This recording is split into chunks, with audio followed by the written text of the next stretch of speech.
दौर आया जनाब उमर का, बैतुल मुक़द्दस फतह नहीं हो रहा, मुसलमानों की जमात कामयाबी से हमकिनार नहीं हो रही। यहूदियों ने कहा मुसलमानों आप हमारे साथ लड़े नहीं, हम तुम्हारे साथ लड़ते नहीं, अपने अमीर को बुलाओ। सुभान अल्लाह, हमारी तौरात बताती है कि बैतुल मुक़द्दस पे कब्जा करने वाला, फतह करने वाला कौन है।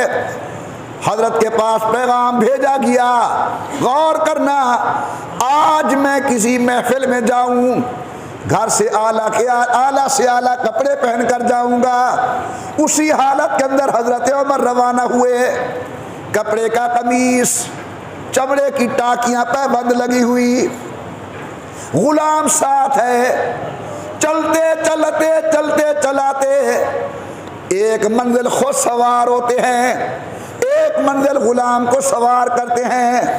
जब बैतुल मुक़द्दस सामने आया, तवज्जो मेरी तरफ फरमाएं, बारी आ गई हजरत उमर के चलने की, गुलाम के सवार होने की। गुलाम कहते हुजूर सब देखने वाले हैं, मैं अपनी बारी माफ करता हूँ। फरमाया नहीं, मैं तो से ज्यादा कमजोर नहीं, तू भी तवाना मैं भी तवाना।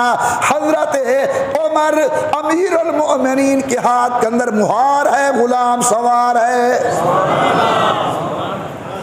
इधर तौरात और इंजील के बड़े आलिम किताबें खोल कर बैठे हैं, आ रहा है मुसलमानों का बादशाह। जूं जूं हजरत उमर करीब आते गए, मुसलमानों से पूछते हैं ये बताओ तुम्हारा आका पैदल है या सवार है।